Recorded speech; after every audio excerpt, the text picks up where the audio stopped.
Welcome, Vols and Lady Vols, to Power T Talk. From the Cathedral of Neyland Stadium to the fanatical landscape of college sports, we're breaking down the plays, the players, and the pride of the Southland. I'm Daniel, your host, here with my comrade and co-host, Zach. Grab your orange and white. Let's run through the T. It's time to give our all for Tennessee. This is Power T Talk.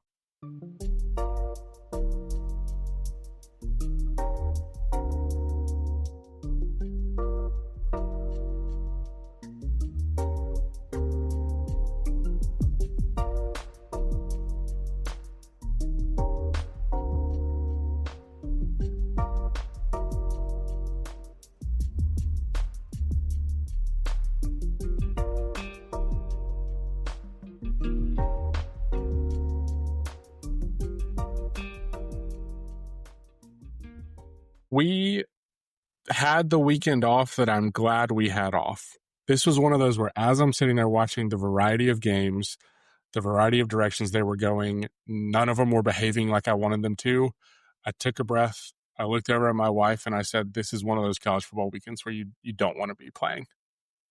Just like we planned it in March, Nico Iamaleava beating a top 10 team in October. Just like the plan was. I think when you look out in Pasadena, you got to give credit where due. James Franklin really does suck that bad. How embarrassing is it that a 31-year-old that didn't start game planning till Thursday had a better offense than you ever had in your 20-year career? Like better offense, better vibes, better offensive vibes. I couldn't believe it. And then it got to that small point in the game where you were like, this was fun. The talent's going to take over. But Drew Aller and James Franklin still took over. And, shout out to basically that whole squad because they were down in the doldrums. You could just tell. And I know that sometimes the interim coach injects new vibes, but props to them for pulling themselves out of whatever the funk was. Not that it's going to last forever, but for a game it did. There was a couple media members, and it's UCLA, Penn State. Like, those are still big-time program. Well, Penn State's a big-time program, but P4 programs, and they were like, this is what college football is about. Not how many playoff teams are in there, not how many transfer portals windows are there, not how much is the buyout at a certain school for a coach, but stuff like that, where you have a legitimately shocking upset. And it was a fun week. I really thought that Tennessee just not being on there is just nice little palate refresher. Like 5 games, perfect way to start the bye. I always hated we'd have that stupid bye after the first game before Florida. It's just like, you're like, man, it's Saturday in September, we should be playing. So, I think after 5 games is a good bye point there. And then they got one in November after, I think, Oklahoma. Yeah, I'll take it. I think the timing's perfect. We sort of, we talked about it last pod. We sort of escaped with one on the road. Not going to apologize for it.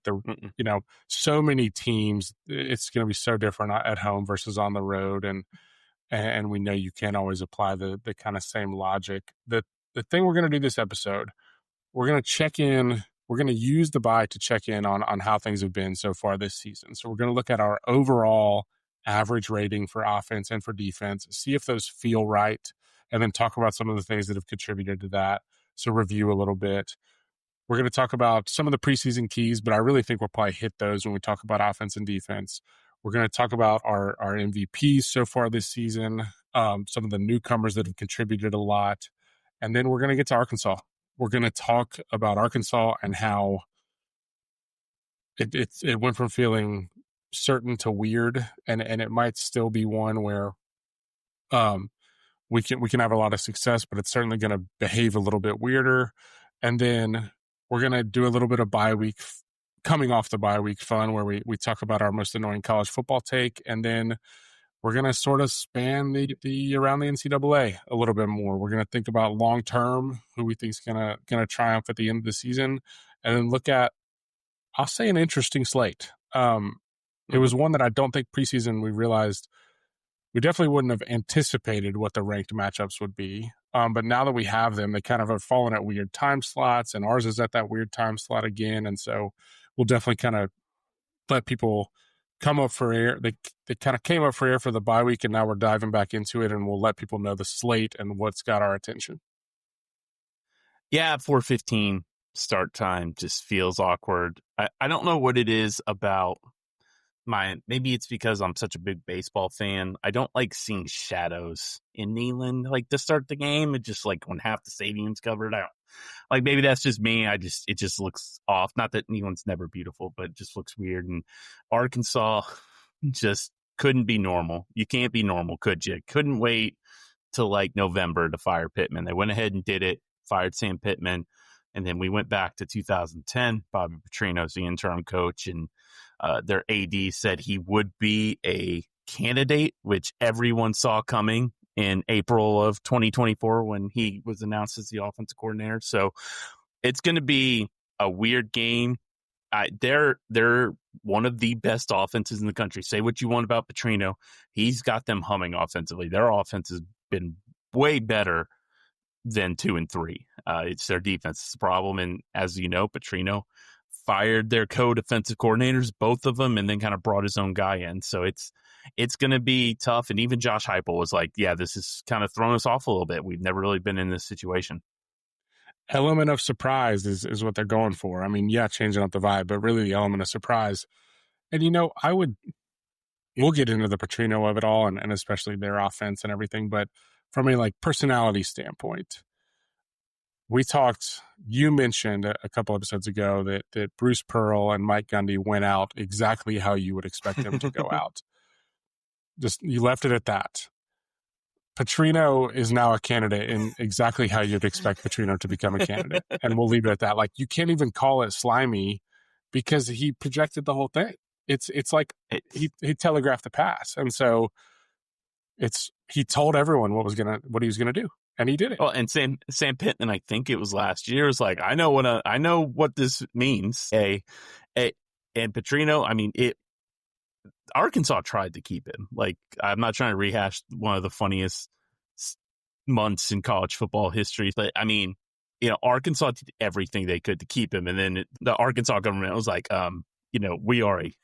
it is a public university, so we're not Baylor. We can't kind of get away with some stuff that maybe we normally don't. But, Petrino, you got to say this. I mean, he still has top offenses. He coached Lamar Jackson. Texas A&M was really the only time, and really, let's just be honest, that was Jimbo's offense. And, I mean, the last 2 years, Arkansas has had a really solid offense, and they beat us with a backup quarterback in the fourth quarter last year. They put over 400 yards of offense on us last year, with a defense statistically that was much better than this one. So, and a quarterback, I would say that's much better than he has been from last year. It's going to be odd. It's going to be weird. And I don't know what to expect other than I would imagine Petrino will pull out every single thing imaginable, trick plays, onside kicks. He might blitz 7 every play to get this close or to steal a win so he can get the job full time. Do you think, and this is like, we'll leave it here and then we'll come back and try to talk about like the analytics perspective and what they try to do. Some of that will be a guess. Do you think he would be more or less likely to have kept his job now compared to back then?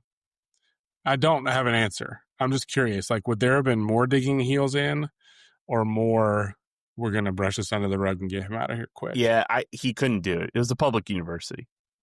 Like I said, if he was at a private university, I think he would have survived it. But, the other part of it is just because of how we are in 2025 compared to them when it was 2011, 2012, there would have been so much more social media, like details coming out and stuff like that would have leaked. It's kind of like, if social media was truly a thing in 2009 with Lane Kiffin, we would have known how that Mercedes crashed. But, so I think he wouldn't have survived anyway. It's still just the neck. Just seeing the neck brace image, which I think was one of my Vol Nation profile pictures for a while, it's still one of the funniest moments in college football. It's a badge of honor on an SEC. It is. It's a badge of honor. It's like you were in the trenches and around the NCAA forum waiting for Petrino updates because it took like a month to fire him. I just realized that a future segment for us is what is your Mount Rushmore of SEC football images or NCAA football images? we'll table it and we'll come back to it, but I'm writing it down. We have the are Washington spot. yes, we are going to check in on the units that we care about. We talked about our special team concerns last week, and I think it's just something we're going to have to monitor. And so I think we're in alert mode on that. But I think we have more of a handle on what our scores look like for offense and defense. I'm going to start with offense in true Heupel fashion. Not that our defenses haven't been great, but in honor of Heupel, I'm going to start with offense. My rating for the season, and so the average of all the ratings we've given each week, for me, I landed at an 89. You landed at a 91. A little bit of rounding there, just to make it a little cleaner. Not that far apart, but does it feel right to you when you think about it as maybe a letter grade, but also when you think about it as potentially like this is their rating as an offense on a video game? Does that feel right to you? Yeah, so the thing that I struggled with, because if you look at the advanced numbers that we use, it's a top 10 offense pretty handily. So when you're like 91, which is still an A on my grading system, that's a low A minus, though. It's like that doesn't seem to match up. But it's these goofy ass turnovers and interceptions that have occurred that really has caused my overall grade to drop a little bit. And it sucks because like all of them, all 5 of the interceptions they've had could easily have been wiped away with a penalty correctly called, a 50-50 ball that could have been called a DPI. Staley doesn't slip. Brazel doesn't get interfered with on, which was worse than the Georgia one.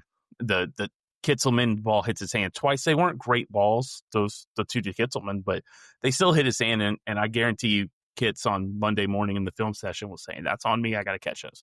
So that's part of the issue, is just why the grade's at 91.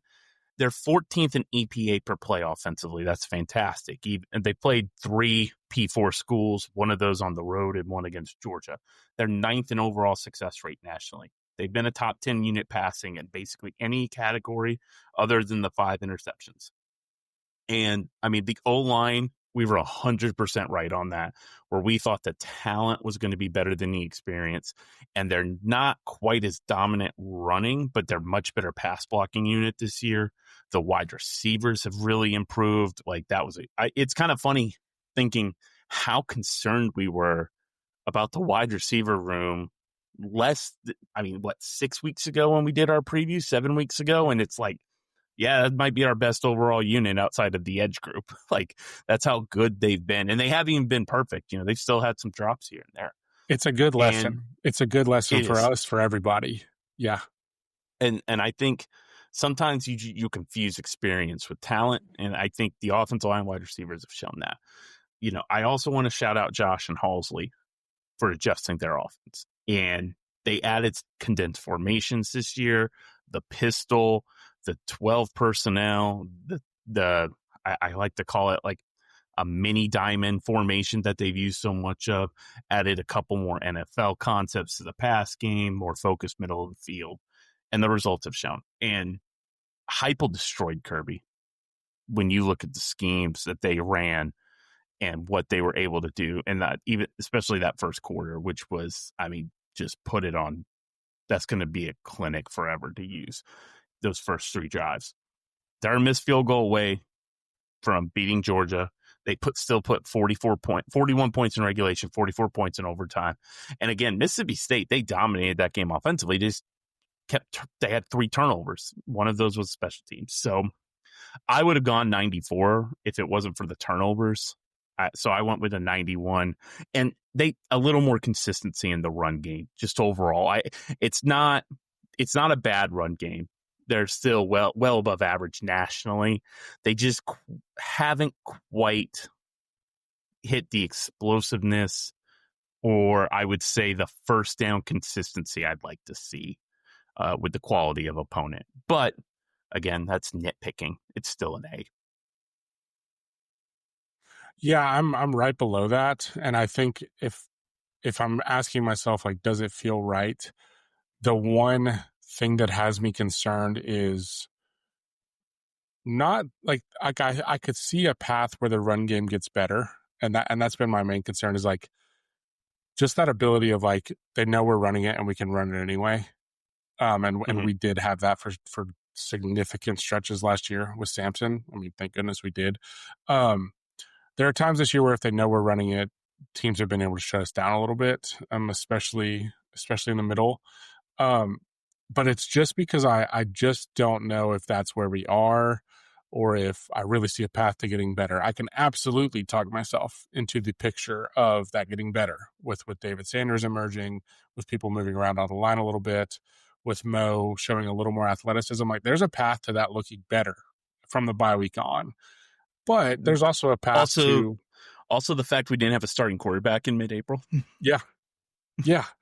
Like, that's probably something we should mention as well. Given the context of what we were coming in with, but there's also a path to it looking like a tiny bit worse. There's a path to, slight fumble bug from a running back, or when offensive lineman does suffer an injury and has to miss a couple games. And so just painting purely a positive picture, I'm not letting myself. But I do think it's funny that, I mean, like in our preview of the offense, we actively saved the pass catchers for the last part of that preview because I think that we introduced that segment as this is the group we're the most worried about. We have no certainty, blah, blah, blah. And we still have questions about depth, but the talent questions have been answered in a big way, in a really impressive way. And so when I'm thinking about, especially if I'm thinking about it as this is a rating on a video game and we're landing at 89 and you have the component parts that lead up to that, like you do have a star wide receiver. You do have shifty backs. You do have second and third wide receivers that are really good. You do have a tight end that can block. You do have a quarterback that would be rated well on a video game, but maybe some of the mobility and the accuracy, the ratings don't climb up as much. And so I could absolutely see it being 89. And frankly, I could see it being like 87 range, where they're still in like prove it to me mode. But then if you're the one controlling the video game, and you think about Josh Heupel controlling the video game of his offense sometimes, it's like, all right, you can say I'm an 87, but I'm about to go throw 40 or 50 up every week because I have confidence in my guys. The other thing, too, I would mention is where I interjected is sort of the surrounding circumstances that have involved the offense. They had 3 starters return in this group. They didn't have a quarterback in mid-April. They lost their top all SEC running back. They 3 days before the season start lose their right tackle for half the year and have to shift them around. And I mean, Umarov, I think, has been fine. I think he's not been as well as good as we were hoping after what we saw in the Syracuse game. It hasn't quite been there. But I mean, you think about what Jesse Perry has done at right tackle. It's almost a minor miracle for a redshirt freshman who they moved to guard, and then was like, "Hey, can you kick back out?" 3 days before the season starts, and it's funny. We went from like, "Who the hell's going to catch the ball?" to like, we have 3 NFL wide receivers. Like all 3 of those guys are probably going to play on Sundays at some point in the next couple of years, especially Brazel, who might be a top 10 pick at this point. So I feel like I couldn't go below at 90. Like I understand what you're saying, overall, like, hey, there's just been a little bit of hit and miss at times. They got cold in the Georgia game after the 3rd touchdown. Mississippi State, they had the turnovers, the run games, like not quite where you want it to be. But considering the circumstances, considering they have played 3 P4 teams, and I think Syracuse was going to be good before Angeli got hurt, I still think that at 91's fair. And if you wanted to go 93, like I would not complain. You can't go over 95 because they're not undefeated. And despite the fact that it wasn't on the offense, at the same time they did go cold for 2 quarters. So, it's one of those things where it has a wide range there. And again, bye week, which Heupel's normally been good at. I know that last year was a fluke. But usually Heupel's offenses start hitting their stride in October, not September. So it wouldn't surprise me if they even put up some more numbers. I looked at it, Daniel. I had to double check. They're still averaging 55 points through 5 games, and I had to double. And I know they have 3 defensive touchdowns overall. So yeah, that's a little bit, fluky. But still, I had the double. I triple checked. I'm like, the offense has put up at least 4 touchdowns per game so far. So I mean, you can't really complain about that overall. Yeah, and we still might. And the Georgia game was this a little bit, especially early on. But we still might have that game against an SEC opponent where, everything clicks. We don't have a turnover. We don't have this. We don't have that. And it really gets to those numbers are going to be nuts. If it does come together in that way, and instead of a couple chunk runs, we bust one. Instead of a little bit of mixed success, we do have success. Instead of a drop touchdown, we have that touchdown. There could be a game out there that, man, maybe we'll need it. There could be a game out there where it's like, this is what the 96 overall version looks like. And so if you think about our ratings and you think about the error bars on either side of that, we're like, yeah, there's a little bit of a range on that. This is an average. This is an estimate of how we're feeling about it. Worst possible scenario, we go down to an 82. Best possible scenario, we go up to a 97. Okay, bring me the 97 game. And maybe it's in a big spot. And so the fact that that's within range for this team, given the context that we had coming in and the questions they've answered, is, like you said, a massive credit to the players, but a massive credit to Heupel and Halsey. I think the best compliment I can give right now to this offense is they can absolutely be in Atlanta with what they're doing offensively and the potential growth. I like, maybe not Aguilar individually, but just overall. They still were messing up snaps against UAB. They had a turnover off a bad snap. So against ETSU, for example. So I mean, they're cleaning stuff up. The screen game's working a little better. You remember Aguilar missed 3 or 4 in the Syracuse game. So just every week they're getting a little bit better with the small stuff that will eventually become second nature to them and be able to have the offense more efficient. I love it. The other side of the ball, my defensive rating so far, again, averaging out what we scored so far, is an 84. Yours landed at an 82. We've talked about the pop plays versus the wanting a little bit more consistent success and how those balance out to have us in that range. For me, an 84, I think felt a little bit low. I don't know. I kind of, and it could be colored by just the most recent stuff and especially the pop plays we saw there. I wouldn't bump it a ton. I think if I was just creating a rating instead of averaging my ratings, I'd probably have it like an 86. But this is with us looking at a weekend where we have Moy back, we have Hobbs back, hopefully Jermad's on the way. Like, we can paint a positive picture there too. And we still did get pretty well lit up by Gunnar Stockton at some point during the season. And so we have to take the good with the bad. It's funny, you were like, I thought I could go higher, and then I got to an 82, and I'm like, I thought that should have been lower. Yeah. So the advanced numbers do not like our defense. Don't like it. They don't.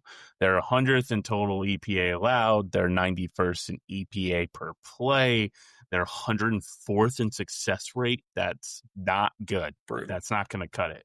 But what saved them and why we went with an 82 and an 84 is they don't allow explosives. They're somehow 30th in yards per play allowed while seeing 74 plays per game, which is 130th in the country. That is insane. Like, that just doesn't happen. And we're 5 games in. Like, that's stuff you see like 2 games in, not 5. They are, first off, Turbeville has done a great job giving good field position, which has helped. Like, they're top 40 in average starting field position, in net field position. I think they're 33rd overall, something like that. So that has helped. They don't allow explosives. That's 78th percentile overall. They're 98th percentile in opponent run explosive. Like, you do not get 10 yards on Tennessee with the run, which has really, really helped them out. They also create havoc plays. They're 11th in sack percentage. They're 14th in takeaways per games. And what I would say, what's hurt them the most is they need to improve the special teams on defense. And what do I mean by that? Red zone efficiency and third and fourth down efficiency. They're 76th in red zone opponent scoring. They're 72nd in third down defense. They are 115th in fourth down efficiency. I looked it up, 8 out of 11, and their 2 Georgia fourth down conversions led to 14 points. That was the game. If they stop them on the 2 fourth downs, Tennessee wins that game.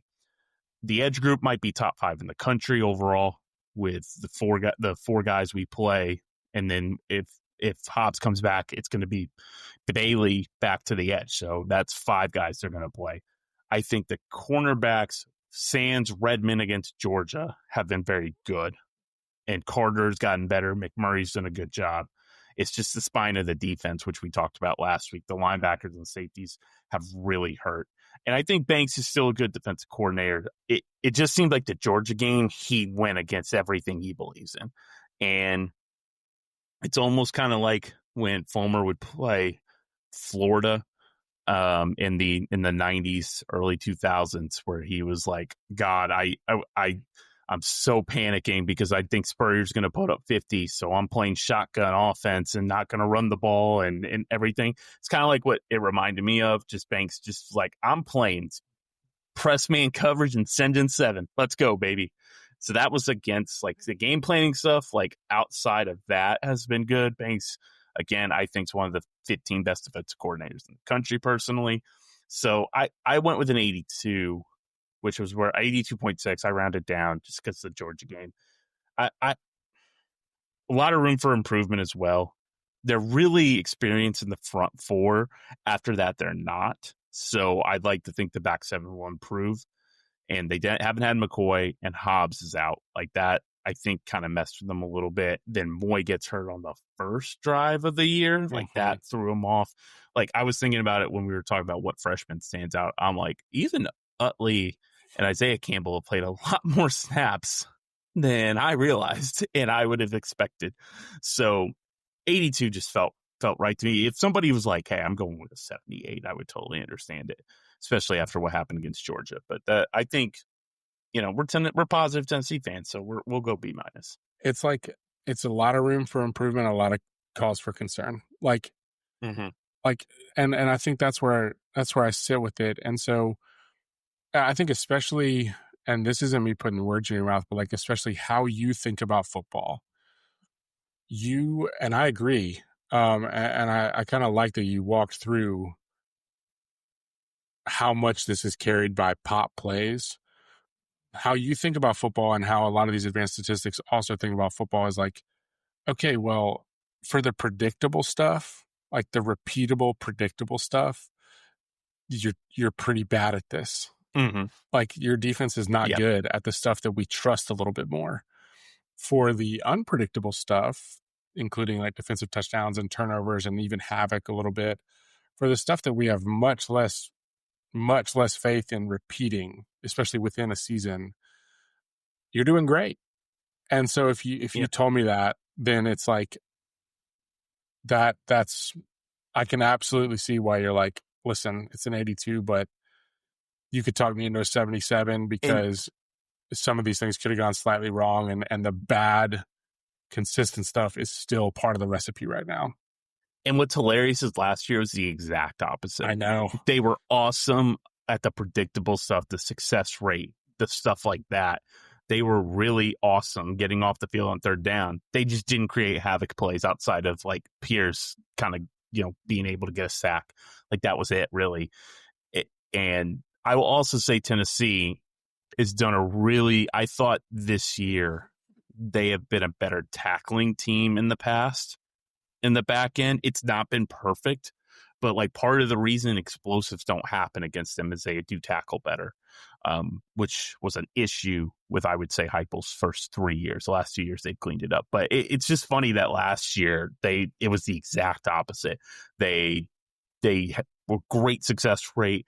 They were great EPA per play. They just didn't create havoc plays. And then it's the opposite this year. It's very odd to see that.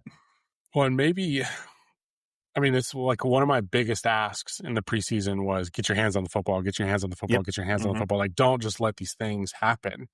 And we absolutely have done that.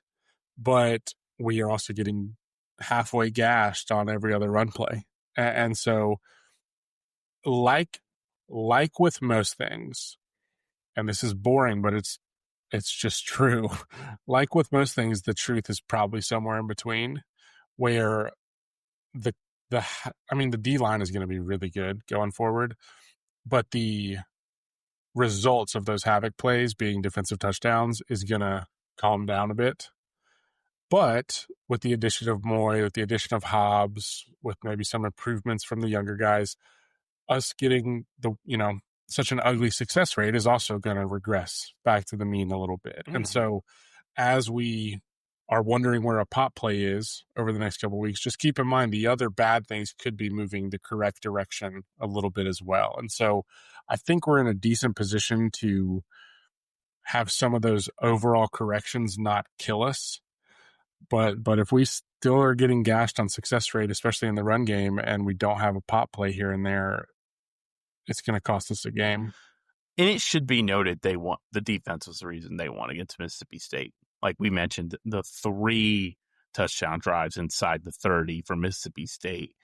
They allowed 1 75-yard touchdown drive, and then they had 2 defensive touchdowns. So they cost you the Georgia game overall, but they also helped you out with the Mississippi State game when you had 3 turnovers. So it's a little bit I think part of it too, and as a Lions fan, Dan Campbell's always preaching this, can they find a little bit more complementary football, which is really just a nice way to say, like, can you force turnovers or can you not turn the ball over? Yeah. Like, that's part of it. But another part of it is if the offense does turn the ball over, can you hold them to a field goal or can you not? Can you make a play yourself? Can you push them back? Because against Mississippi State, 3 drives inside your own 30, that is a really tough spot.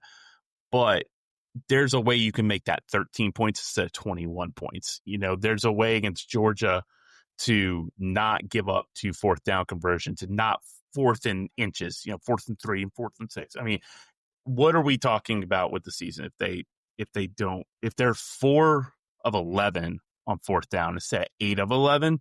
This defense probably has completely different numbers, at least maybe not advance wise, but just in general. Like, that's 4 plays right there. You're like, well, if they don't give up that fake punt, which is sort of defense, sort of special teams, they don't give up the 2 against Georgia, if they don't give up a UAB 1 that was at like midfield where then they give up a touchdown, like all of a sudden the numbers look a lot better. So overall, 30th in yards per play is a minor miracle considering where they are. They just got to match it better, play a little more complementary football, and I think they're going to be okay. And again, Tim Banks does deserve the benefit of the benefit of the doubt as well.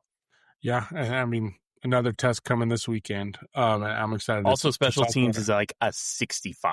I know. It's cool. And it's, again, talk about something that can bite you, especially on the road. We got those big tilts coming up. Mm-hmm. Who's your MVP so far this season?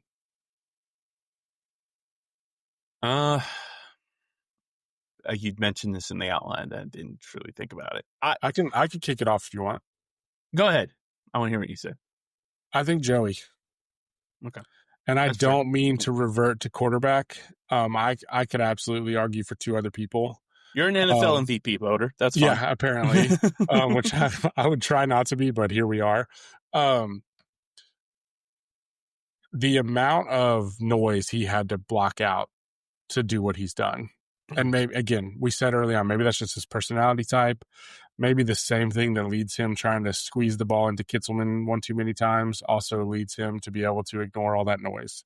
Who knows? But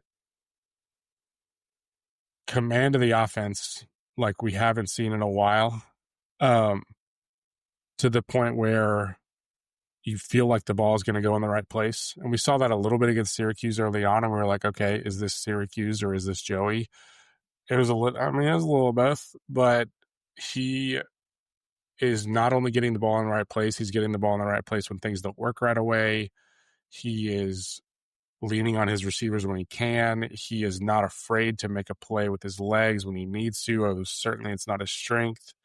There are demerits too. I don't mean to paint purely a rosy picture just to argue for MVP, but he had a really, really big thing on his shoulders, and he grabbed it and said, let's go score some points. and has done it without the run game that a lot of others have benefited from.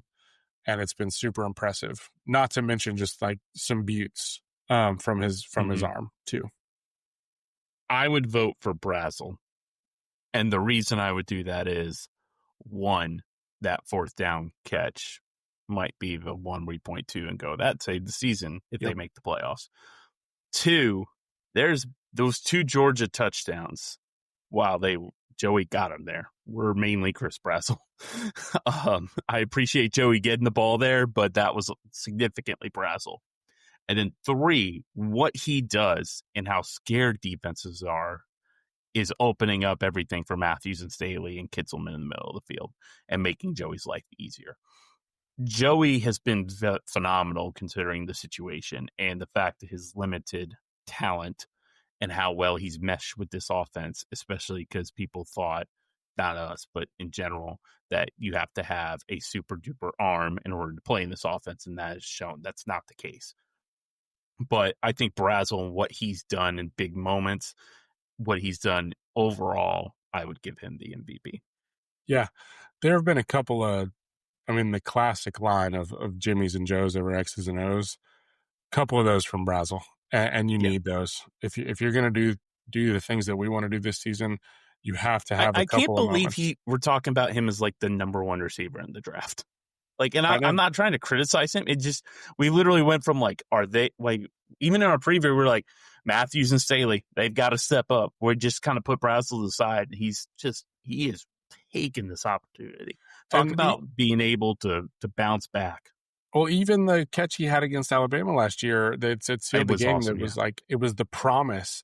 But even that wasn't it was showed off his hands, but it did show off the overall stuff that we've shown this year. And so he's done some yards after the catch. He's adjusted on based on the coverage. It's been great. And I think he's still somewhere out there. He's got one of those little leaky slants that he's going to take and finally beat the safeties to the middle and score on a yards after catch. There seems to be a little more yak potential with him. I don't think we've seen yet. I agree. Yeah, I think it's great.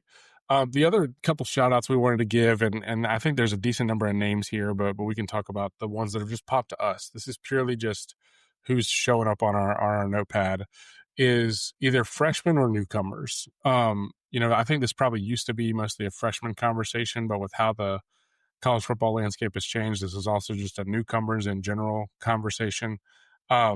Maybe the most notable one is Joey. But beyond that, what have you seen from, again, either freshmen or just people that are new in Tennessee Orange? Speaking of where would Tennessee be without Chris Brazel, where would Tennessee be without Colton Hood? I know, especially with Jamad down. And getting him, a guy that we didn't think was going to start, who is also now getting first-round love. Man, it's too bad Heupel can't develop. That's a shame. He's been a revelation. Mo and Pendleton were really good gets. Pendleton, I am so excited about him after Syracuse, and he's still done a good job. I just thought, could this be an all SEC first team center? Okay, maybe not, but he's still pretty young too. Mo has been fantastic. Then you talk about what Starr's done. If only there was a way to get him the football. Damn. If only that. But this has got to be one of the top transfer classes. I didn't look through. I know Oregon's got a bunch of dudes that play for them. I know Ohio State does as well. I get that, but this has been a huge transfer class, and Heupel's been really good at this. I can't really think of a super hyped up transfer, and there probably has been. Maybe I'm missing one, but a super duper hyped up transfer, like a Chris Brazel, like a Mo Pendleton, there's that's a starter that hasn't shown out.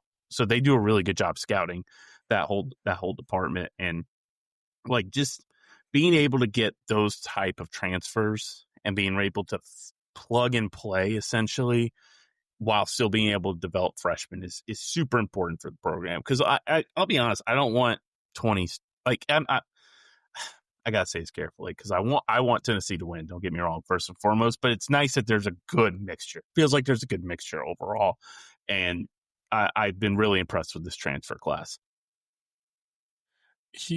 I think, and he's not the only coach that does this, but I have seen some coaches that have just stumbled through, and you can tell that they aren't good at formulating their thoughts on it. Heupel has really directly stated, like, we're going to take guys that fit. We're going to take guys that we feel like we can develop, not just guys that are hopefully flash in the pan. And it requires a little bit of patience, but we've had a lot of luck with it. We've had a lot of luck with it when it's like, this is not a 1 year flash in the pan roster. This is to build our roster the same way we're thinking about building the roster overall. A lot of success with that. A couple of other guys that I want to give a shout out to, and it's not necessarily in the newcomer or freshman category, but Caleb Herring is one that we've talked about a little bit. And again, he doesn't fit into this category, but he absolutely, I think, warrants a shout out. Just from the sense of he has stepped up, and he's starting to find his moments where he can eat. And then based on the last game we had, and we'll see how much more we see of him, but JVD, a freshman tight end, and I'll redo the shout out from last game, a freshman tight end to come up and fit up on defensive linemen like that in the run game before the bye, your freshman year, is extremely impressive for a guy who we know is going to grow. We know is going to get more physical. Maybe he's learning from Kits early on. We love this 12 personnel, and I think Heupel loves it too. And so there's a path for that to continue throughout the season with guys like that stepping up. We have to talk about Ty Redmond, who was their lowest ranked freshman recruit. And I know the Georgia game was ugly. I get it. You take away that game, he's been awesome for a freshman that shouldn't be starting, who was technically number 5 on the depth chart, if you want to include McMurray, who got some outside reps in spring. So he's been awesome. Was a great find. He's gonna play on Sundays. Just gotta give him a little time. And like, it's, if you have a freshman corner, he's not a disaster. You've won 90% of the battle. That's been really impressive. And the fact he's bounced back after a tough game against Georgia is good. And I wanted to shout out Isaiah Campbell and Ethan Utley. Yes. I don't remember, like, I'd have to look at it. I'm sure it's happened, but I can't really remember Heupel playing first-year defensive tackles since he's been here. And if it has it, then it was not in SEC games. They have not popped per se, but they haven't been disasters, which is, again, half the battle with these guys. And the fact that this is only going to make them better, and you think about Hobbs, think about Bailey, think about Moy, those are upperclassmen, although Hobbs is a junior. Like, they're going to lose Moy, they're going to lose Bailey. They need those guys to step up. And for them to be serviceable already, when you think those guys were going to be third-string, redshirt eligible players, is a really good sign for the program. And once again, just shows how good Rodney Gardner is at his job. Lord, he is. Yes, he is. The last kind of path I'll explain is, like, you think about Jordan Ross, and he's starting to play, and he's starting to pop, and he's starting to look really good, and he's getting more and more participation. But his path was, see if you can make an impact on special teams, and you'll find your way into that chart eventually. You got guys who are kind of that same talent path as a Ross, who are playing as freshmen. It either means we're just getting even better at identifying this talent, or that they're on a quicker path than him. And as soon as you start having that, you really start to build that depth and build those bodies. I want to move on to the Arkansas preview, and part of that is because I think there is some stuff to talk about. I think, the concerns we have about the defense, they will be revealed in this game, and we're back at home. We're in Neyland. I do think the team will be focused. I hope that they will be, given the weirdness that was last year. And so just to review, we went down there last year, lost 19-14, put the season into a really, really different feel for the season at that point. And I don't think any of us thought we were impenetrable, but it just was like, it was just one of those games that it just never came together. And then there was that brief moment where it did, and it, snuck back away. Weren't we number 4 in the country? Yes. Number 4 in the country, 4-0, and just put up a stinker, and not for nothing, it's a little bit of why we talked last week about we don't complain about SEC road wins. Like, we just don't. And so we were coming off of winning at Oklahoma, winning ugly at Oklahoma, and then we just threw one up that wasn't good enough. And this is a team that it's so strange that it was 1914. But this is a team that if you do throw one up that's not good enough, they can score enough to make you pay for it. It might be 1914 at the 4-minute mark of the first quarter. It honestly might. This game has a chance to be really dumb. It's Petrino's last chance to be an FBS head coach. He's going to do everything in his power to screw this game up. Whatever you want to say about Arkansas, they are a legit offense. They've played, I would say, the best group of 6 team in the country in Memphis and 2 top 25 teams. They're 7th in success rate. They're 8th in EPA per play. They don't run a ton of no huddle, but Petrino's schemes, the zone blocking schemes he comes up with in those intermediate routes, he dials them up as good as anyone in the country. Defensively, they are a disaster. And when that's nice, that is putting it nice. 124th in EPA per play, 112th in success rate. The only number I could find that I was like, that's not bad, is their sack percentage, and they're 58th.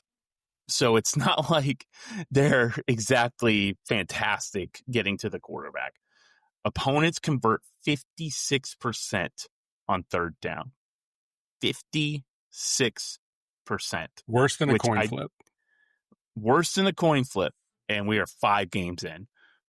Petrino fired both their co-defensive coordinators last week. He promoted Chris Wilson, who was Dan Mullen's defensive coordinator from 2010-2012 Mississippi State. So I imagine we're going to see some new stuff. In the past, they played a ton of zone defense, mixed their blitz coverages to try and create havoc. It has not worked. Last year, they did that stupid 3-3-5 and dropped 8 most of the game, and Nico acted like he saw ghosts the whole game. They switched their game plan up. They kind of went back to their normal. Didn't really work there.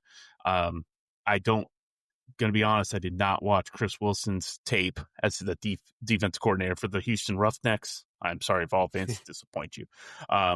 They have maybe 2 guys, maybe 3. You'd say like, okay, watch out for that overall. But this is going to be a weird game, Daniel, and I'll get into players in a minute. But I'm not nervous. I'm not as nervous as I was last week or 2 weeks ago with Mississippi State, where I delved into the numbers and I'm like, why does this team seem to be a good team like that? And by the way, they gave Texas A&M a run for their money for 3 quarters, but Arkansas is going to put up points and they're going to put up yards. They are, and it's one of those where I don't know. This is just naivete on my part of like, what do you prepare for? But what do you actually scheme up? What do you actually prepare for? I mean, we see that this coaching staff is very good at attacking when they know what to attack. But there is a certain point with this offense where when you're relying on tempo, when you're relying on kind of some of these leverage reads, when you don't know what you're reading, that is the type of thing that leads to getting off schedule. It's the type of thing that leads to a turnover. And again, we can recover from a turnover, but we could also be down 13-0 by some stupid thing. If the combination of they slow us down a little bit and special teams are silly, that's not a prediction, but it's a possibility. And I think it's fair to put that on everyone's radar. To paraphrase Rick James, desperation is a hell of a drug. It honestly is. And even though it's not a primetime game, Tennessee is a big enough program that, I mean, last week the social media was abuzz when Tennessee was in danger 2 weeks ago. So, I think offensively they're going to know what to expect because Petrino was the offense coordinator last year. He's still going to call plays, and they've got a really good quarterback and they've got some playmakers on the outside. But I just think if you don't turn the ball over, you should be able to put points up. You can't change a defense completely in 2 weeks, especially in college football. Like, you either have the talent or you don't, and they don't. And I'll I kind of go into some of their players. Like they have really three guys I marked here. The first one is Quincy Rhodes, who I think is guaranteed an NFL guy. He's 6'6", 275 at defensive end. He's a 3-down player. He's really explosive. He has 5 sacks and 7 tackles for loss. He wrecked Memphis's game plan. I watched the Memphis game. Like he stood out. He definitely stood out. They'll move him inside a little bit on passing downs. Philip Lee's their best true pass rusher. He's got 2.5 sacks this year. He's about 240, so expect to see him really line up wide. Their defensive tackles have been an issue all year. Weirdly enough, they're pretty good at stuff percentage, which is 0 or negative runs. They're 80th percentile, but they're really bad at giving up explosives. They're kind of all or nothing. So they don't get any pressure. None of their defensive tackles have a sack this year. So they do not get pressure on the interior. At linebackers, Xavier Ansari Jr. is their best linebacker. Buck, his preseason watch this guy, leads them in tackles. Playmaker, he's got a half sack, 2.5 tackles for loss, 1 pick, 1 forced fumble, 1 pass deflection. Fill in the stat sheet. Yes, he is. He plays all their snaps. He's might be their best defensive player. I don't think he's going to be an NFL guy like Rhodes per se, at least not a high pick. I think Rhodes got a chance to be a day 2 guy. Steven Dick's their other backer. They use him more as a run stuffer. He, based off what I remember seeing, very susceptible on pass plays. And then their best defensive backs, Julian Neal. He's going to line up on Brazil, 6'2", 210, very physical at the point of attack. He's got 2 picks and 5 pass deflections, so he actually leading the SEC in both those. He's a really fluid athlete for his size. They have weaknesses everywhere else on defensive backs. Their other corner, they do not know who's going to be the starter. They switch safeties out. Their star guy, Jordan Young's kind of plays more towards the box. So I think Tennessee's going to have that advantage on the back end. But you kind of look at their roster, and it's just, you do not see much talent here. And unlike Mississippi State, where when you looked at the numbers and you saw a story and what they did well, Arkansas, there's just, other than the fact that they can hold you to negative runs, which Tennessee has been susceptible to at times, there's nothing they do well defensively. So I think Tennessee, even with a new defensive coordinator, even if it's ugly the first 20, 25 minutes of the ball game, I think Tennessee's going to just out-talent them at some point. Yeah, I think I watched a good bit of the Notre Dame game, which, like, it felt extra silly because, one, like, you're just seeing, all you're seeing is space. There was effort problems in that game. For sure. Like you're just seeing, like, I don't know. And, like, I think people like Pittman, but, like, clearly it was like the jury was a little bit out on how that was going to go. And CJ Carr, like, had almost as many touchdowns as incompletions, and he chucked it around. And so much of that was yak. So much of that was getting into those backs and just letting them run wild. So the combination of what that looked like, and then the fact that they're going to intentionally try to do something different, it was like I essentially was watching a highlight reel and just seeing, like, oh, it turns out there were a lot of highlights. But at the same time where I'm like, oh gosh, like, what a stupid thing. Like, I don't want it to be some interim juice coming up against us and some different scheme that we're not used to. At the very same time, like, the other half of my brain is like, oh, you want to test out your new stuff against this offense. Right. Like, that is adorable. That's so sweet of you. You can try and out scheme Josh Heupel. Exactly. Like, and again, it could be a little sputter here and there, but if it's not, like, if it's actually not working, the little things you're trying to do, and I actually think our pass pro has been pretty cleaned up, even against pressure. Mm-hmm. This is one of those games where a receiver could go over 200 yards because they just catch 2 of those 72-yarders. Not from, like, 6 broken tackles, just from 2 busts. And that Notre Dame game, there was effort issues and physicality issues as well. And Memphis, and I actually watched more of the Memphis game. It felt like they fell for every single little misdirection, every single one, every little option play, every RPO. They had no clue how to react. I don't know if that's an effort issue, if that was bad game prep, whatever that may be. So if Tennessee gets their RPO game going, if Tennessee just is able to throw in a couple counters to keep them off base, there is no reason if Tennessee does not put up 40, barring Mississippi State like 3 turnovers again, and specifically how those turnovers happen, I would be surprised. Yeah, and just based on, so I'm looking back at the Notre Dame box score. I'm not coming through or looking at the count of explosives, but we're saying an explosive is a pass play of 20 plus yards. Every single receiver for Notre Dame who caught a pass caught an explosive. So even the random ones when the game was a blowout, every single person who caught a pass for Notre Dame caught at least one explosive. That's insane. I don't know that we'll have something like that. That's just weird. But if we keep the pass pro clean, we are gonna find space. We just are. I think there are actually going to be moments of this game that are stupid and nerve-wracking, but that's just how I experience football games personally. Right. That's a me problem a little bit. But I think we're going to find space, and I think it's another one of those tests. It's another one of those things where this is not the end of the year. This is building. And so coming off a bye, go look super sharp, just like you did early on against Syracuse, and hit a couple shot plays. The other side of the ball is, talk about a test. The other side of the ball is a test. And the other side of the ball is where I think you actually can see their willingness to pull out all the stops and be as goofy and silly as possible really manifest. And the place my brain goes to is the quarterback, Taylor Green. And you're going to talk about him more in a second, but just the raw box score numbers. He is their second. He's second in carries, but barely. So he touches the football as much as anybody.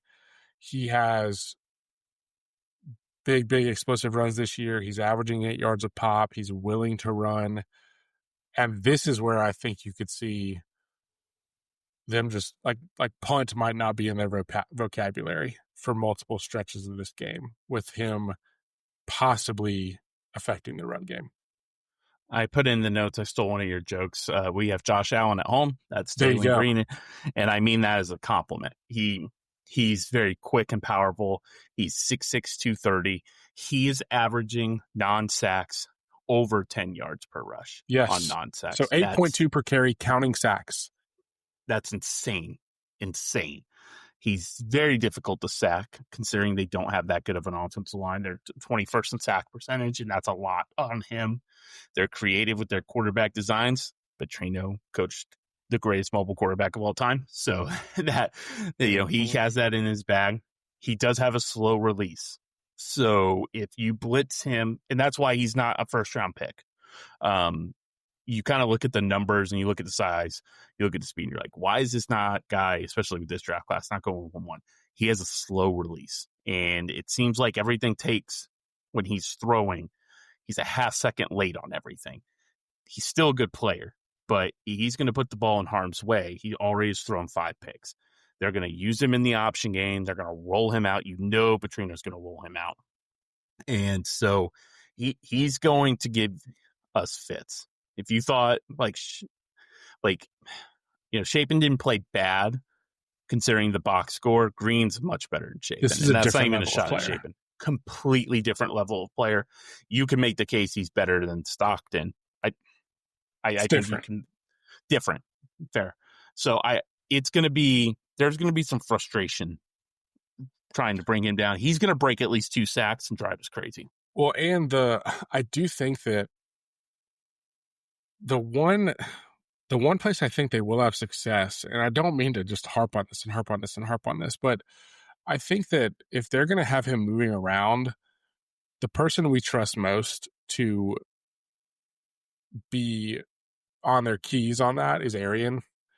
And if Arian's occupied by Taylor Green all game, other people are going to benefit from that. It really puts the spotlight on people that play linebacker that aren't named Arian Carter, and that is not what we like. And Petrino knows that. He's known that for years. And so the combination of how talented he is, just raw talent, the success they had against us last year, even if it didn't completely show up on the scoreboard. But like you said, they had over 430 yards of offense last year. They've thrown up 465, 520 range multiple times this year. They're gonna move it some. And we've I mean, before the Mississippi State game, we said that I remember I said I predicted the score and I had Mississippi State scoring around 31, and you were like, well, if they score 31, there are going to be people that are concerned. And it's like, well, I hope they're ready to be concerned because they're going to. I think we're in the same boat this year where I think people realize the offense is good for Arkansas, but they're going to put a number up that we don't love. They're the inverse of Mississippi State, where Mississippi State's skill positions worried me, but their quarterback didn't. Arkansas, their quarterback worries me, but their skill position doesn't. Yeah. They've got a nice fifth-year running back, Mike Washington. I called him the fifth-year senior version of Fluffball. He's 6'2", 230, nice little burst. You know, he's not a guy who's going to make you miss with agility, but he's going to move forward the pile, you know, and he's had a 49% success rate on his carries, which is really good. They're going to have Braylon Russell. He's a backup with 32 carries. He's 6'1", 240. So they got the bowling ball, you know, the bowling ball kind of running backs there. Wide receiver, Omega Blake's their best wideout. He's 6'2", 180. He's a fifth-year transfer. He was second last year in yards per catch at 24.8. He's got 30 catches on 39 targets. He's really good in scramble drills, so that's going to be something we have to keep an eye on. But they did lose their number 3 wide receiver in Jalen Brown, so that will be something to watch for. And then, you know, I would not be surprised if Petrino is going to run some tight end leagues. And it would not surprise me if we're going to get hit in a pistol formation on a rollout where Petrino's trying to get a guy open, and it's one of those little wheel routes on a tight end league. They got Rohan Jones. He's a tight end. He has 6 catches for 220 yards. That's not something you see. He had a 60-plus yarder at Memphis. I think his usage has been underutilized. They also have a 6'5", 265 tight end. He's got Jaden Platt. He went for 9, 166. So you kind of look at what they do overall, and it's going to be really interesting to see what Petrino is going to be able to accomplish in this game. We talked about the different ways they're going to attack us. We talked about the fact that we expect them to have some success on that front. But one of the ways we've been able to stop teams, one of the ways we've been able to attack teams is with our defensive line.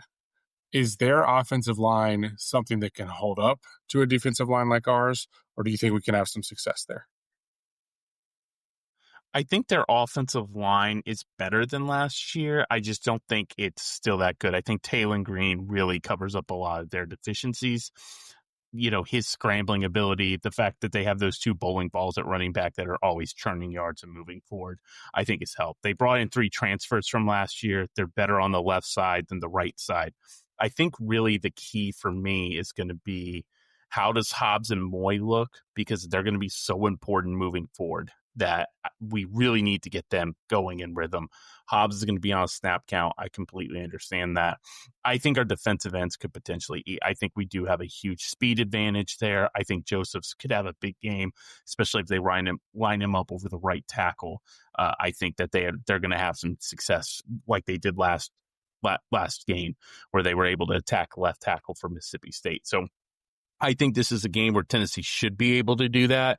If they have such a good offense, if Green's able to make some plays, then it is what it is. But the defensive line should be able to stuff them on some runs. And what I'm really curious is how Banks plays Green's mobility, because when you think about the rush lanes and how important it's going to be to maintain that discipline, Tennessee's pretty active about just getting after the quarterback and worrying about the other stuff later.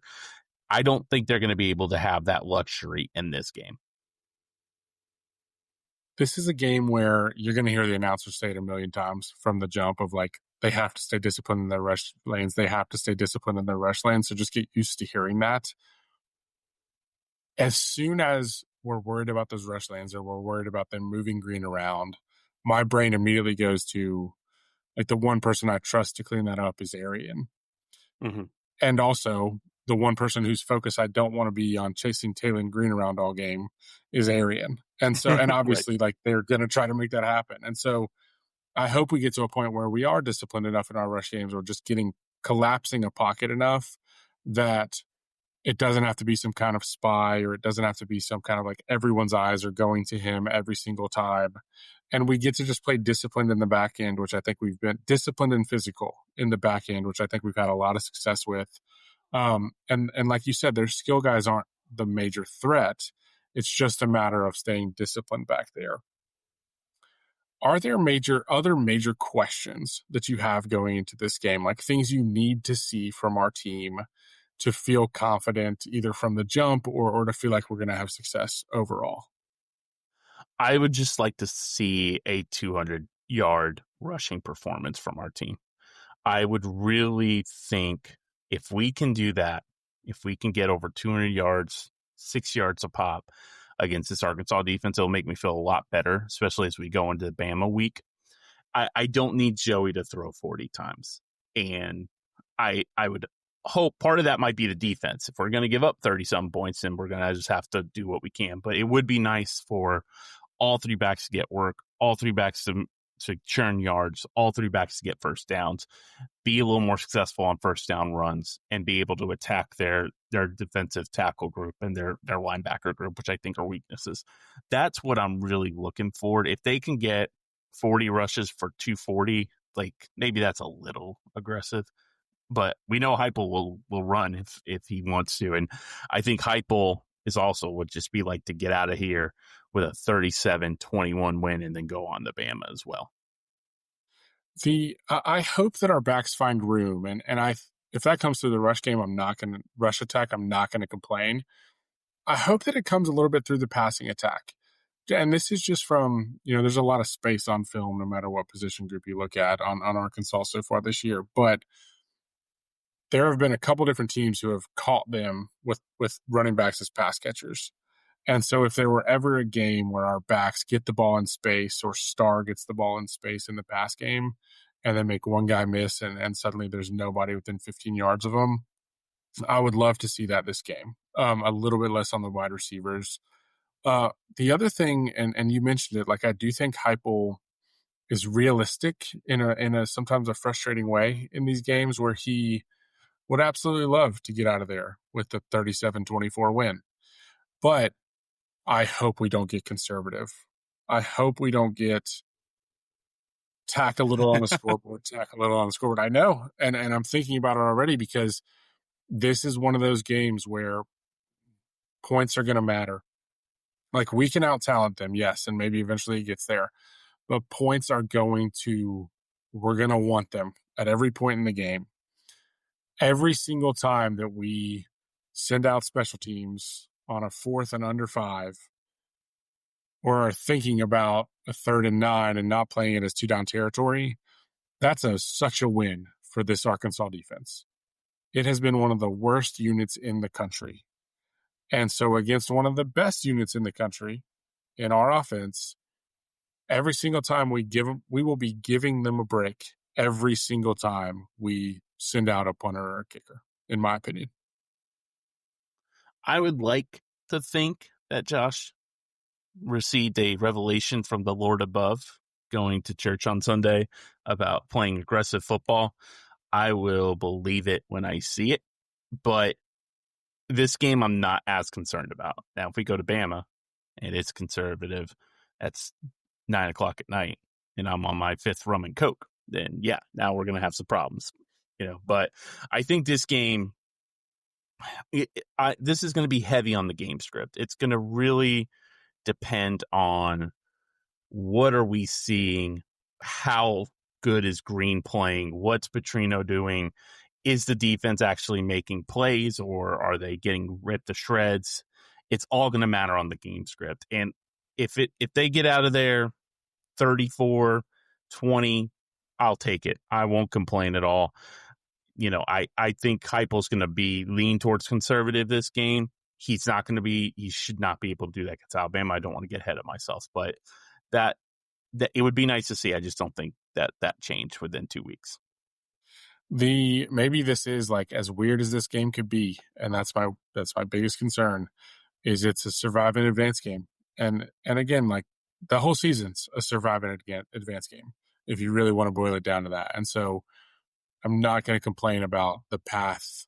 Well, let me correct myself. I'm going to complain about the path. Yes. But I do think we have the talent and can find the space with our skill guys to just score too many points for them. And they're could be hot on our trail. But I think we'll step up on defense and force a couple turnovers and get there. With that in mind, do you have a score prediction for Saturday? I think it's going to be super high scoring. I think Tennessee's going to light up the scoreboard. I'm going to say, 42. I'm going to say 48-28. I think Tennessee is going to cover. I really do. So 48-28. If they don't put up at least 35, I'm going to have concerns about the offense. I don't care if it's a new defensive coordinator. They don't have good talent defensively. This is not Mississippi State where they can muck it up because they don't have the physicality or the effort to muck it up. They have not shown that. And just personally, even though I'm not a D1 SEC football player, Bobby Petrino become the head coach would not change my attitude towards wanting to be a physical defender or not. So I'm going to say 48-28. I think Arkansas is going to put up some points late. And I wouldn't be shocked if it's annoyingly 41-28 with 6 minutes to go. We finally get a touchdown, a turnover to end the game. Yeah, it being within 2 scores and them having Taylor running around converting a 3rd and 7, I wouldn't be surprised. But I'm gonna count on them coming off the bye with a couple of bodies back in there, making a statement. I'm gonna say 51-21, and that would be a massive win. And like people, that'd be awesome. Let me say, if that happens, nobody's allowed to complain about anything because that is holding their offense well below where it could get to. And frankly, it would show that we were not super conservative offensively. I have these little concerns about us just getting stuffed against the center in the run game and not quite finding the success there. And then the run game totals kind of really get built up in the second half, but not in a way that we've built a lead. I hope we can avoid that with explosives from the guys catching the football. And so that combined with the higher likelihood that we hit an explosive run, I could see us getting in the 50s. I think the bold part of that prediction is holding them to 21. It should be noted that Josh Heupel has not lost a home game against a non-Kirby Smart team since October of 2021. I personally can't see it with their defense. I just don't see it.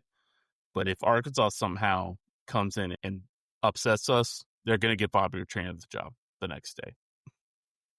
We have, like we said, the way I experience these games is through stress, through the lens of stress.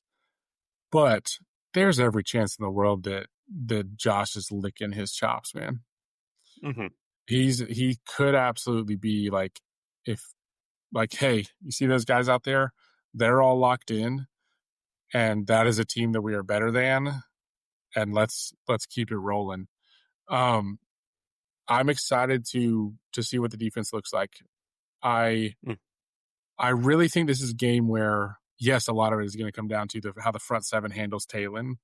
But if they're going to score as much as they want to score, they got to throw the ball some. Mm-hmm. And so this is a game where I'm really interested to see how our corners keep progressing and how that physicality progresses, and then whether the D-line can keep eating. And I know that you can't always count on some crazy pop play from them, and the results might not be there as some random defensive touchdown. But if we're just like locked down, I'm fine with that. Pressure, collapse a pocket, and lock down on the back end, and I think it'll be really, really successful. The couple of other things we want to hit is kind of moving around big, broad picture a little bit more. As we are coming off of, I think, a crazy weekend in college football, the first thing that we want to hit, and this can be this can go any direction and it can relate to this season or it can go bigger picture, is what is your most annoying, it's self-admittedly annoying college football take that you're still willing to die on the hill of? There is a complete SEC bias, and not in a good way. And the playoff talk from the last 2 years has completely shown that with these television. And it's not just the SEC. You go listen to Joe Klatt talk about the Big Ten. You would think that that was the current AFC West crop of coaches where everyone's won a Super Bowl, basically. So, or a national title. But it's true. ESPN is still the biggest voice in the sports world. They have the entire SEC contract in every sport. And we saw last year why they were trying to get whatever 9-3 SEC team they could get in. They have a bias to do that. And it's also true that the SEC has not been, it's not the same. And the transfer portal in the NIL era, whether fair or not, has evened it up. And it's the truth. And it's annoying because like we all like the SEC stuff. And I mean, I don't really care about that, but a lot of Vol fans do. But it's true that the Mouse has a contractual obligation to push the SEC agenda as much as they can. I will never, have never, will never, have never, will never chant SEC about any damn thing. Just for the record, I've always thought that's silly, but we're often not the ones that are doing that. Like you said, it's actually the people covering it. And so here and there, when someone starts to poke the holes in like, oh, so every loss is perfect and every win is also perfect and anything weird in between was just a fluke. That's how it's framed a lot of times. And it was a little bit for us. We are in the spot, but it was a little bit for us. Really, the people that were like hot on our trails and it was silly for them to be considered were the ones getting the like massive consideration and so much of the conversation because they want as many of those SEC bodies as they can get in. I saw a lot of people this weekend through, like when Florida was taking down Texas, which we predicted, by the way, when UCLA was taking down future first-round pick Drew Aller, a lot of people were like, oh, I don't love this world of parity in college football. And I was like, guys, I do. I like that we're not seeing, I don't know. I mean, there's a lot to this, and maybe it's something we can get into next bye week or into the season even. I did not like when Bama had 17 5-stars backing up every position. I like when teams can, I don't like these microwaved rebuilds, but I like when teams can say, we can develop you too, and actually show that. And so I like that Giants can fall. I like that we get a little bit more football out of it overall. I still think we have some balancing to do on getting the right combination of the regular season mattering and the flukiness of the playoffs and things like that. But it's impossible to keep up with, but it's fun to keep up with just the same, in my opinion. Go ahead if you have one more thing. I was going to say, you can't have your cake and eat it too. You can't bitch and moan about how Sabanized the sport and how Kirby Smart, won 2 straight national titles. And then also complain about, oh man, it's just not like how it used to be. 10-2 Ohio State winning a national title and whatever. And I know that's not the perfect example, but like Indiana is the perfect example of what you can do in this new era of college football. That's a program that for 100 freaking years couldn't win anything. And now Cignetti has them because of the transfer portal and some NIL money. And it wasn't like one booster or anything. Was able now to build that team into a top 10 team. SMU the last couple of years. That's a program that was dead in the water, got the right coach, got the right boosters, made the right decisions, got the right quarterback. Now they've been really good. BYU is another school that's been really impressive.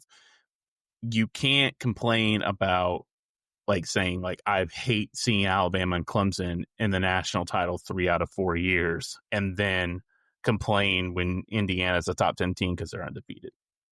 Like it doesn't work that way.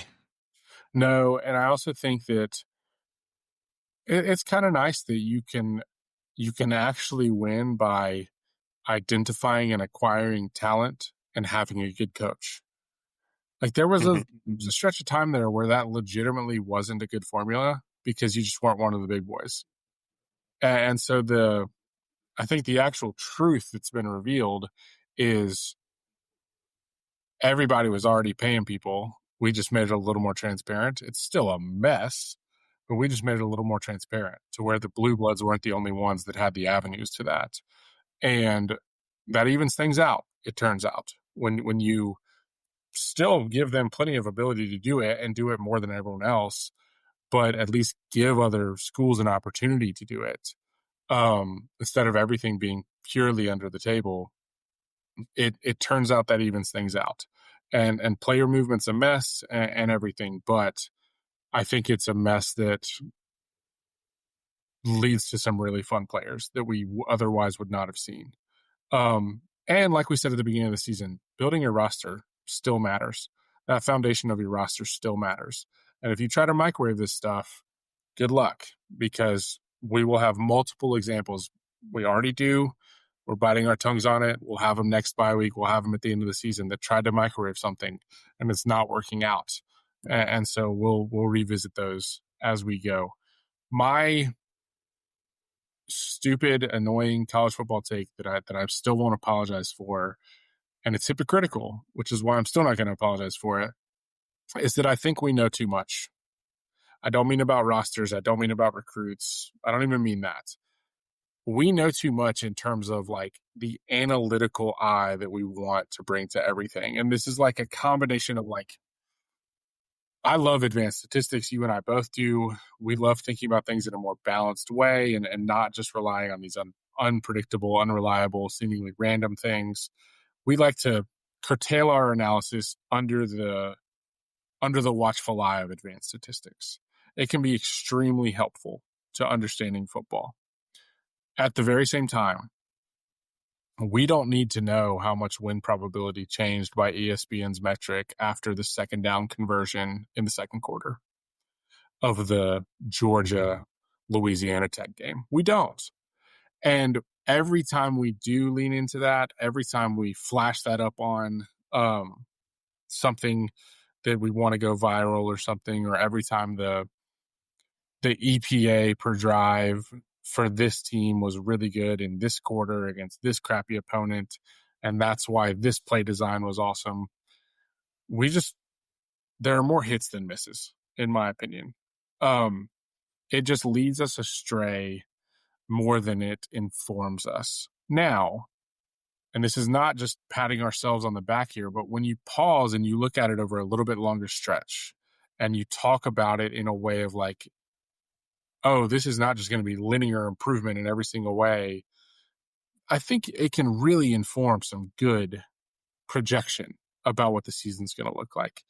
But we're projecting off of the combination of results and film, not, hey, but what if we do that every single time we have a 2nd and 17? Look what we did.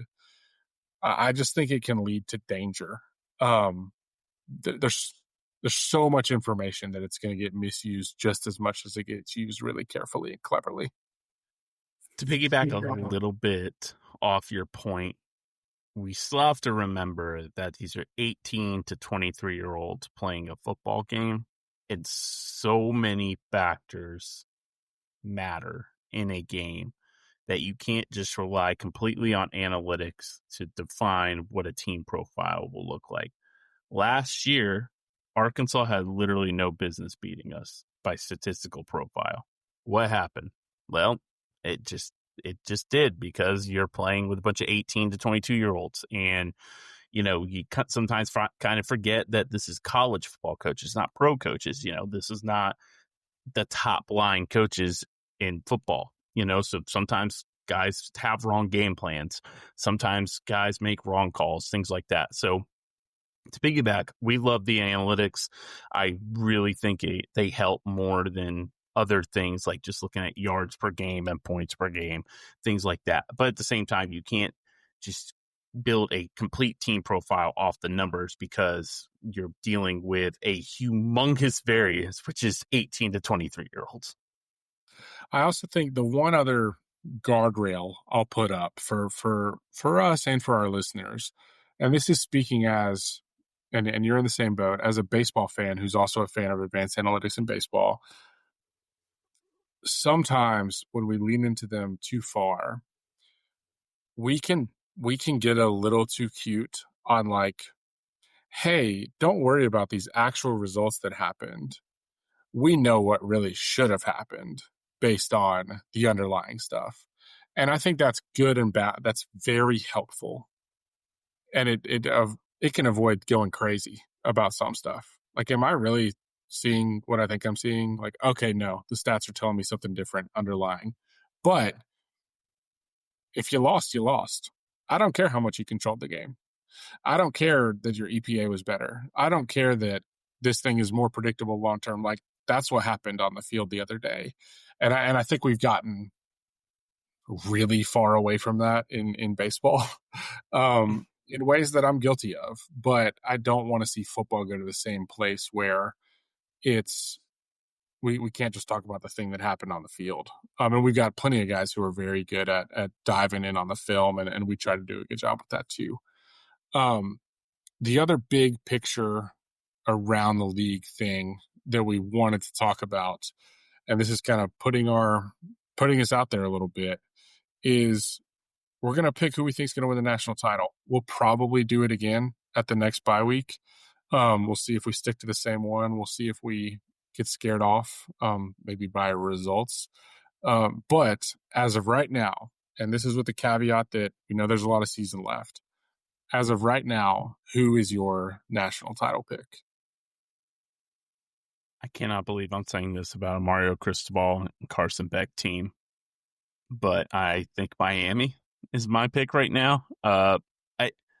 They are so good defensively, and they're flying the ball, and they've got arguably the best defensive player in the country in Ruben Bain. What Malachi Tony did, I said he's going to be 1-1. You were mean and said he's too small immediately. Didn't even be like, what a great player. You're just like, yeah, he's too small. I'm like, man, damn, dude, whatever. Okay. But no, Beck's played really well. Their offensive line's really good. Their tackles especially. They run the ball well. I think it's Miami right now, and there's still here's the thing about Miami too that helps them with this new format. When Cristobal's one of these games, they still can absolutely win the ACC. They still absolutely can get a top 4 spot. So I think they've been the most impressive team in the country so far. That is my opinion. When you think they've beaten Florida State, Florida, Notre Dame, crushed South Florida, who's got a chance to make the playoff. They've played a legitimate schedule. I think they're the best team in the country right now, and they're going to be my pick. The advanced analytics profile for Tony just put me off of him as 1-1. You know how those advanced analytics are really important to consider. I will say one note on him, and this I accidentally discovered this week. His dad played in the league. His dad was an NFL wide receiver in the early 2000s, and his dad's name is Antonio Brown, but not that one. It's a different one. I was very confused when I first stumbled upon this information. My pick, and it's my logic for it is something that I've already been wrong about this season, and it goes against your pick, but I've already been wrong about it. I mocked Cristobal in the preseason. I mocked Beck in the preseason. I've been proven roundly incorrect on that so far.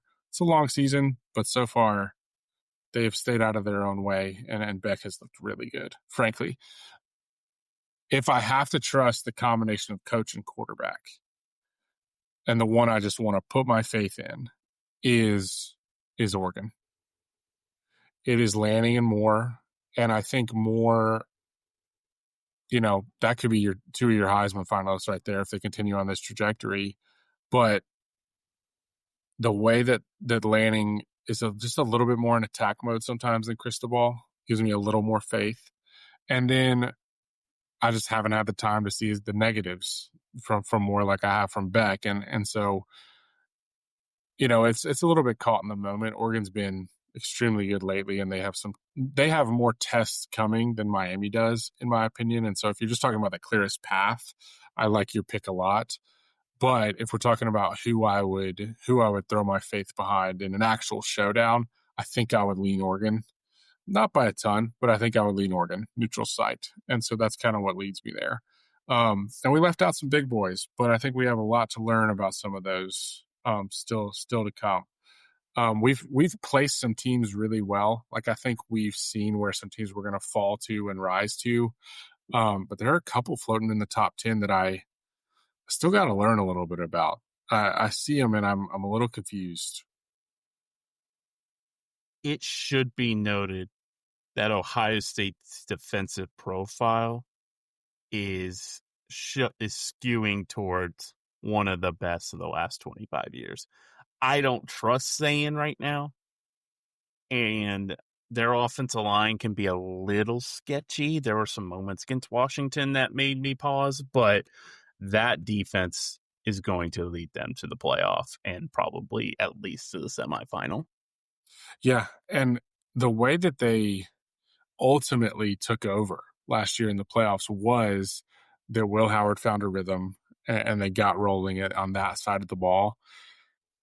I would say they have such a stable of backs that there is time for Sayan to find it. And I think Will Howard had to find it a little bit last year too. Very different players, but what they both have the runway to still find it. And if they do, then there you go. And talk about a team that's probably not going to be scared of Oregon or Miami. It is Ohio State. What else are you looking at this weekend as we head into kind of a sneaky big college football weekend? What's on your radar, and do you have any leans on any of these big games? I'm really curious just because we never talk about the West. BYU Arizona is a sneaky, really good game. Arizona's 4-1. BYU's undefeated. I think BYU is right now my favorite in the Big 12. Also Arizona State, Utah, both 4-1 teams. So I think we're going to get some clarity in the Big 12. I think that's going to be really interesting. Poor Hugh Freeze getting a primetime game against Georgia after benching his quarterback that didn't deserve it. That's just cruel and unusual punishment for him. And then I would say, too, the other thing I would kind of point out is Mississippi has a really weird game at 12:45, 11:45 Central Time against Washington State. It just seems like that might be a Kiffin third quarter. What's going on here, But other than that, I'm really I don't see. I mean, Indiana, Oregon. I think we kind of know how that's going to go, despite the fact we respect Cignetti. But that could have huge playoff implications because if Indiana, they have another super weak schedule this year. If they can keep that close, then I think they'll be okay and potentially keep themselves alive for a playoff spot. And then, I just kind of Oklahoma, Texas, all of a sudden John Mader apparently found Dr. Strange and the hand magically got fixed and might play against Texas, and the poor gambling odds have no clue what to do with it. So I think we have a chance to have a very strange college football weekend. Yeah. Oklahoma's quarterback now has the chance to come back in far enough in advance of the Tennessee game that he can get hurt again before the Tennessee. I don't actually think that's going to happen, but gosh, he takes a beating every game. And so if he comes back already a little hurt and he goes right back to the same method, I think it's going to be interesting. I think Ole Miss might be in out talent mode in that game, but the bigger context of that game for me is maybe they sleepwalk through it a little bit and finally start to put some points on the board, but their next two games are at Georgia, at Oklahoma. And so you you can only sleepwalk for so long coming off of that bye week before it's really real right in front of you. The other one that I'll throw on the radar, and this is either going to be like a classic, beautiful watch or just such an ugly game that I will turn away, is Michigan USC. It's two teams that can be genuinely vomit inducing to watch for different reasons. Like the way that offense looks for Michigan sometimes, Haynes is a baller, but the way the offense can look is like I'm shielding my face here. And then for USC, the way the defense can look sometimes is like it doesn't matter what you do on the other side of the ball. We've seen that like same story over and over again. And so just from the perspective of like those two uniforms are probably two of the best 10 in the country, it's probably going to be beautiful atmosphere. It's going to look great in prime time. And I also have absolutely no idea if that's going to be 20-19 or 42-34 or 10-6.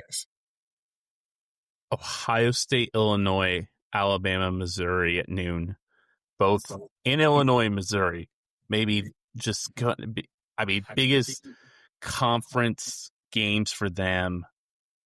I don't know, like for both of them, like within at least the last decade for sure.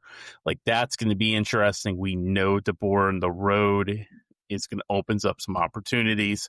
And those are both top 25 matchups. We kind of forgot about that. Oregon, Indiana's top 10 matchup. Texas is not ranked, but I mean, it's going to be a really fun week. It's definitely one of those I would call, like the first couple of weeks you have the three screens going, but you really don't. You're really paying attention to one or two. All three screens are going to be going for 15 hours, for 12 hours on Saturday, humming, because you're going to have to keep your eye out for everything. Yeah. Where's game day? They went Is to it Oregon. Red River? Oh, they went to Oregon? Mm-hmm. Well, I think they earned it. We will come back next week with a review of the game, and then we're previewing the third Saturday in October. It's kind of hidden up, and it could be really interesting if where both programs are, because Alabama's put themselves back in the national title conversation after that horrible first week. But they got this Missouri game. They got us coming up. We have this game against Arkansas. It can be really interesting to see what the vibes will be going into the third Saturday in October. There have been times where I feel like, and not that we haven't benefited from this, but there have been times where I feel like Bama has gotten just a convenient little bye right before we play them. They don't this year. They have a tough road challenge right before we play them. And so maybe that affects things a little bit. The other thing I'll say is there are, if I was looking at it correctly, there are two offenses in the SEC right now that at this point in the season are better than us in terms of EPA per play, et cetera. It's Arkansas and it's Alabama. And that's our next 2 weeks. And so you want to get some questions answered, we'll have every opportunity to get some questions answered. Alabama surprised me on that list. And so there's precision in ways that really make me nervous. How about that? But we'll come back and preview that. We'll talk about that in the big picture, but also the specifics of what we expect to see on film. And we'll have some film to analyze for both teams as we head into the third Saturday in October. But that is not to sleep on this weekend. We have to play well. We have to score if we don't want an embarrassing result. And we have to get some revenge, frankly. Yeah, we didn't even talk about that. Like, this team should be revving to go after what happened last year. They got embarrassed. It was an embarrassing loss last year. Maybe I would even argue more embarrassing in 2022, personally, against South Carolina. So they've got some questions. They should be revving to go. Heupel should have this team focused. I would love to come out and just be up 21-3 after the first. That might be asking a little much, but if they can just come out on fire, get it going, and then we go cruising into the third Saturday in October, that would be absolutely primed. We appreciate your attention. We appreciate your ears. We appreciate everything you do to support us, everybody. We'll keep coming at you. We'll keep bringing the analysis we can bring, and hopefully it's analyzing Tennessee wins over the next few weeks as we try to make that march after the bye week and see improvement and see what it looks like on the scoreboard. Appreciate you guys so much. Please follow us on Apple, Amazon, Spotify, YouTube. We're here on all your favorite podcast networks. We appreciate you guys listening. We're excited to continue this podcast, and maybe if Tennessee beats Alabama, we might have a little surprise podcast for you that night. So thanks guys for listening. We appreciate you, and go Vols.